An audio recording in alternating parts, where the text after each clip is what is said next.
This parenting approach is one that has been receiving increased attention over the past few years, especially on social media. I'm seeing more and more of it coming up in my feeds. Have you heard of gentle parenting? What are your thoughts on it? For some, they feel it is the only way to parent, and others actually feel that it's unrealistic. I get that. We all have our own feelings about things like parenting, right? I love looking at different parenting styles and, I encourage people to do what works for you. And something that, we have to make our parenting work for us. And so let's have a look at this gentle parenting.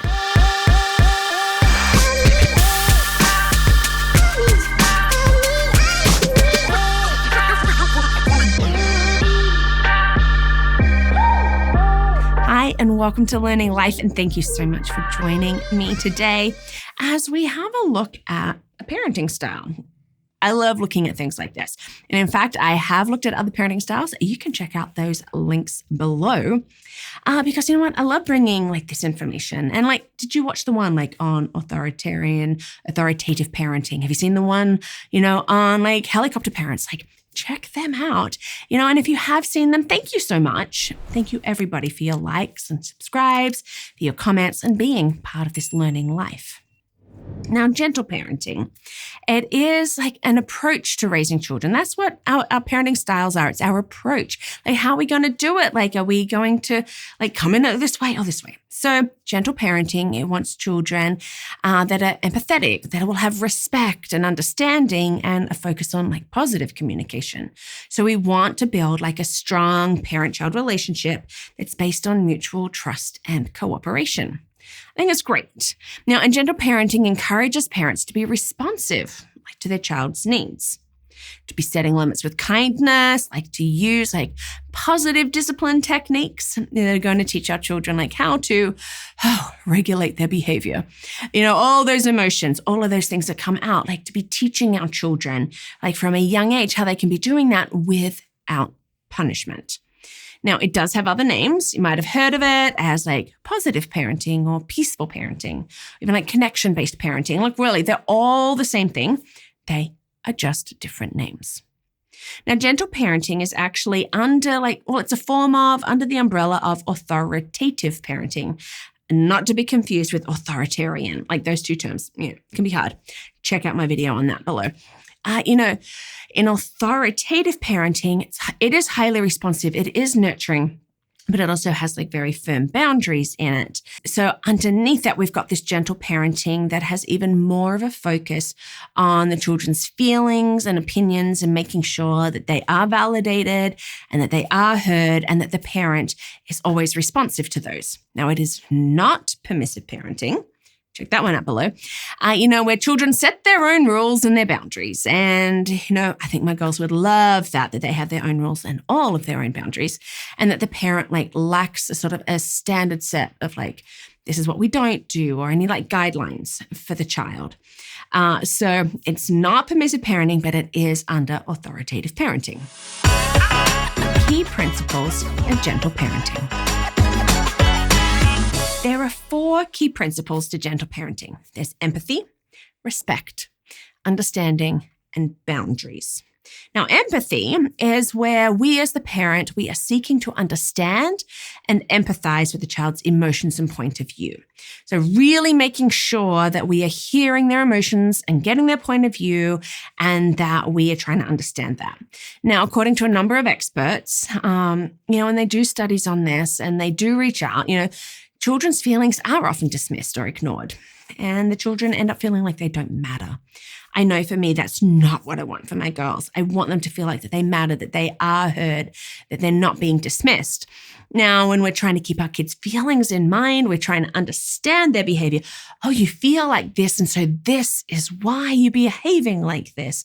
Okay, we're showing them empathy. We're giving them a voice. For example, oh, you are overtired and hungry, and that's why you're acting like a raging monster right now. Okay, it's trying to make those connections, understanding where they're at, giving them that voice. Now, it is important to note, our children from a young age have to learn to communicate their feelings, that they are very often unable to put it into words.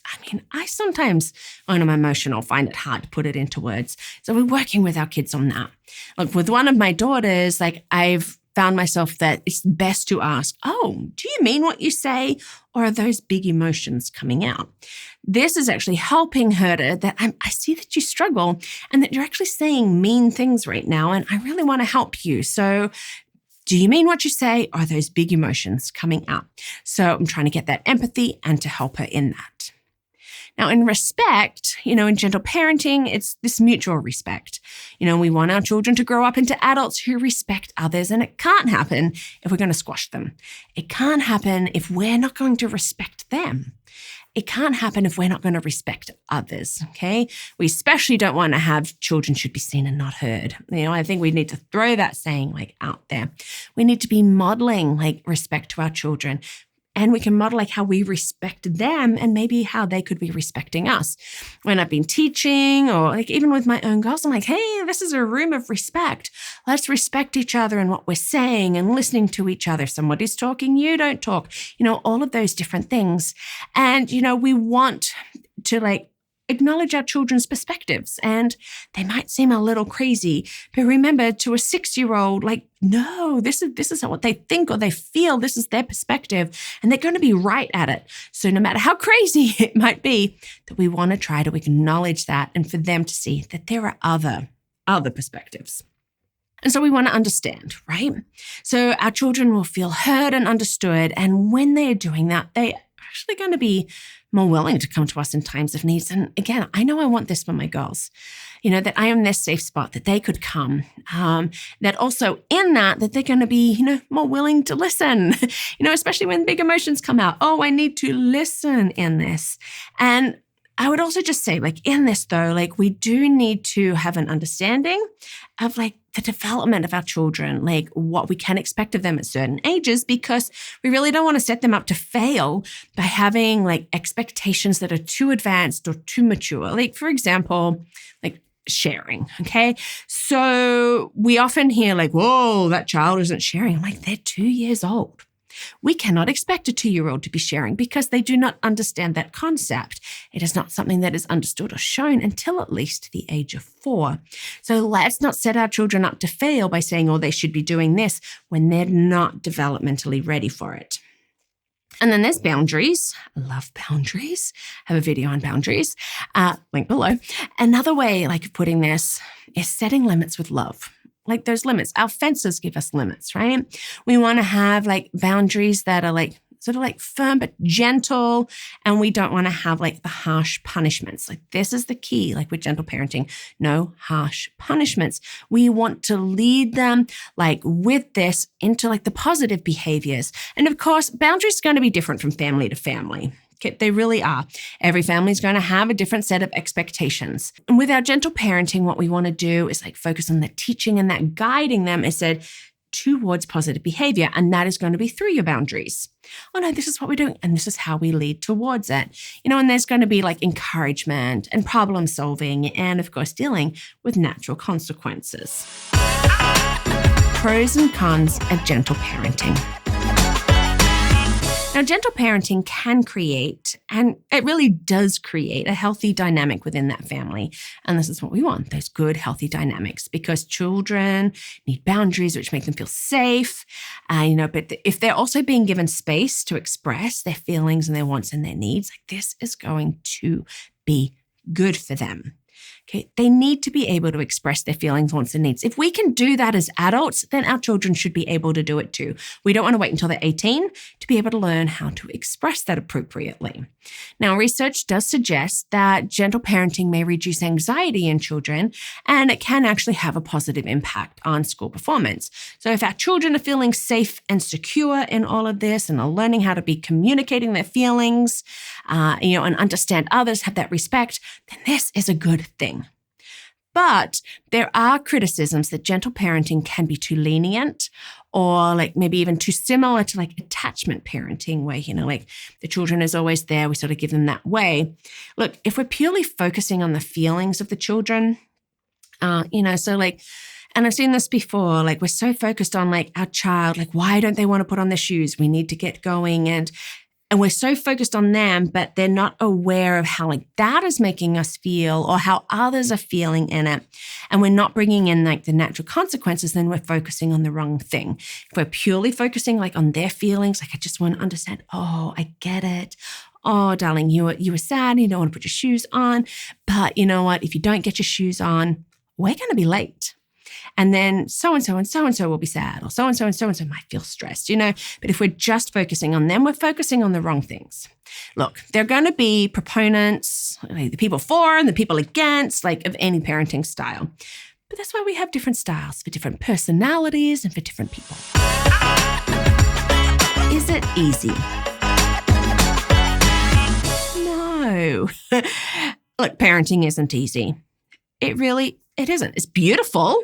It's messy, but no matter what style you decide to follow, it really isn't easy. But, if you want to work out how you want to parent, and why, then it is easier to work towards your parenting goals, And if you really want to pick gentle parenting and you really just see that you feel like that it's right for you, then you want to work towards that and learn more about it and how you can step into it and how you can make it work for you. Now, all this to say, gentle parenting is it is seen as a more nurturing and respectful alternative to the traditional sort of punishment sort of based parenting styles. And we sort of call those the authoritarian or the punitive sort of parenting styles. Because in gentle parenting, and really I think under authoritative as well, we want to raise emotionally intelligent children. And we want them to be confident and compassionate. And we're doing that in a gentle and supportive and understanding environment, within that family. It's going to just take you time to work out how it will work for you, and for your family. And that's okay because you want to make it feel natural to you. Are you gentle parenting? If you are, I would love to know how it's working for you. Shoot me some comments down below because I would love to open up a discussion, a dialogue on how gentle parenting is working for you. Because I will admit, for me, it hasn't been a style that I have fully drawn to, but I love to hear from others, how it would work. There are components of it that I'm definitely using and really trying to use, but there are others I'm it hasn't worked for us. But please share me your thoughts on gentle parenting or what you like about it and how it's working for you. Just shoot me that comment below. Look, thank you so much for watching. Thank you for being part of this learning life. You can help get these videos out by becoming a champion. So you can check that out at patreon.com or at my website, LearningThis.Life.